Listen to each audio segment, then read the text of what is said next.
اور اس زندگی سے پہلے ہم ہزاروں سال تک روح کی کیفیت میں رہے، پھر یہ دنیا کی زندگی ملی، پھر قبر کی زندگی، ہزاروں سال ہمیں قبر میں رہنا ہے، پھر حشر کا 50,000 سال کا دن ہے، پھر میزان عدل ہے، اور پھر اچھوں کو جنت اور بروں کو جہنم۔ یہ انسانی زندگی کے مراحل ہیں، لیکن انسان کا المیہ یہ ہے کہ انسانی زندگی کا وہ گھر جو سب سے مختصر گھر ہے، انسان نے اسی زندگی کو اپنا سب کچھ سمجھ لیا ہے۔ ہم اس زندگی کے لیے گھر چھوڑنا پڑے تو گھر چھوڑتے ہیں، شہر چھوڑنا پڑے تو شہر چھوڑ دیتے ہیں، وطن چھوڑنا پڑے تو وطن چھوڑ دیتے ہیں، والدین کو چھوڑ دیتے ہیں، اولاد کو چھوڑ دیتے ہیں کہ یہ زندگی اچھی ہو جائے۔ ڈاکٹر کہے کہ تمہارا جسم بیمار ہے، فلاں چیز چھوڑ دو، تو ہم وہ چھوڑ دیتے ہیں، حتیٰ کہ کھانا اور پینا بھی چھوڑ دیتے ہیں۔ لیکن میرے بھائیوں، اپنے دل پر ہاتھ رکھ کر بتاؤ کہ کبھی اللہ اور اس کے رسول کے لیے کچھ چھوڑا ہے؟ اللہ نے کہا کہ برے اعمال چھوڑ دو، تو ہم نے اللہ کے لیے کبھی برے اعمال چھوڑے ہیں؟ اس کے رسول کی محبت کی خاطر کچھ چھوڑا ہے؟ ارے فقط ایک آنکھ جانے کا خطرہ ہو تو ہم ڈاکٹر کے پاس ساری جمع پونجی دے دیتے ہیں، ڈاکٹر کو پیش کر دیتے ہیں، اور وہ رب کہ جس نے بغیر کچھ لیے آنکھ دی، ناک دیا، کان دیے، جسم و جاں دیے، گھر بار دیے، عزت و آبرو دی، جس نے مال و دولت دیا، کیا ہم نے اس رب کی بارگاہ میں کبھی کچھ پیش کیا ہے؟ اپنے دل پر ہاتھ رکھ کر بتائیے، کبھی رات نیند کو قربان کر کے کبھی اس رب کی بارگاہ میں کچھ سجدے پیش کیے ہیں؟ کبھی اس رب کی خاطر آنسو بہائے ہیں؟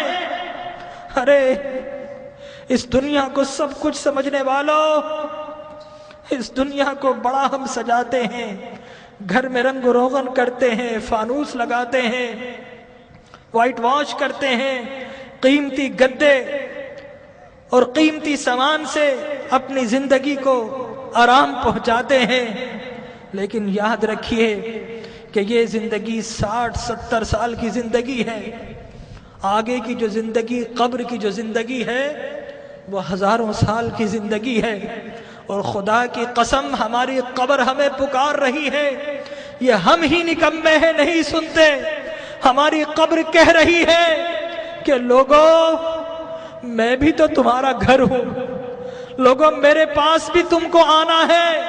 اے دنیا کے گھروں کو سجانے والوں، کبھی میری سجاوٹ کا بھی انتظام کیا ہے؟ اگر نہیں کیا تو یاد رکھو کہ میں اندھیرا گھر ہوں، میرے پاس روشنی نہیں ہے، میرے پاس آؤ تو روشنی کا انتظام کر کے آنا، میرے پاس آؤ تو چراغ لے کر آنا۔ ارے میں تو لوگوں کی پسلیوں کو بھیج دیتی ہوں، میرے پاس تو ڈسنے والے سانپ اور بچھو ہیں، میرے پاس تو اندھیرے ہیں۔ ہماری قبر پکار رہی ہے کہ لوگوں میرے پاس تو سنگریزے ہیں، میرے پاس تو تعفن ہے، پیپ ہے، پس ہے، میرے پاس آؤ تو انتظام کر کے آنا، خالی ہاتھ آئے تو پھر بڑا پچھتاؤ گے، میرے پاس آؤ تو ایک اعمال کا دیا ہاتھ میں لے کر آنا۔ لیکن ہمارا المیہ یہ ہے کہ ہم قبر کی پکار سننے کو تیار نہیں ہیں۔ جو بڑے ہیں وہ اپنے کاروبار میں مست ہیں، جو جوان ہیں اپنی جوانی کی مستی میں مست ہیں، اس دنیا کی رنگینیوں میں مست ہیں، اور جو چھوٹے ہیں انہیں کوئی بتانے والا ہی نہیں ہے کہ اس دنیا کے بعد ایک اور دنیا بھی ہے، اس زندگی کے بعد ایک اور زندگی بھی ہے۔ بتائیے اگر آپ سے کوئی کہے کہ دیوار کے پیچھے کوئی گن لے کر کھڑا ہے تو آپ جائیں گے؟ اگر کوئی کہے آپ سے کہ اس جہاز میں مت بیٹھو یہ کریش ہونے والا ہے، آپ کبھی نہیں بیٹھیں گے، الٹ ہو جائیں گے۔ تو وہ موت کہ جس کا کوئی انکار نہیں کر سکتا، کیا ہمیں اس موت کے لیے الٹ نہیں ہونا چاہیے؟ ہمارے نبی نے بتایا کہ لوگوں، جو کچھ میں جانتا ہوں اگر تمہیں معلوم ہو جائے تو تم ہنسنا چھوڑ دو، تم رونا شروع کر دو، ہنسنا چھوڑ دو۔ لوگوں، جو کچھ میں دیکھ رہا ہوں اگر تم دیکھ لو تو تم شہروں کو چھوڑ دو اور جنگلوں میں دوڑ پڑو۔ تو آج کی رات ہمیں اپنے رب کو منانا ہے۔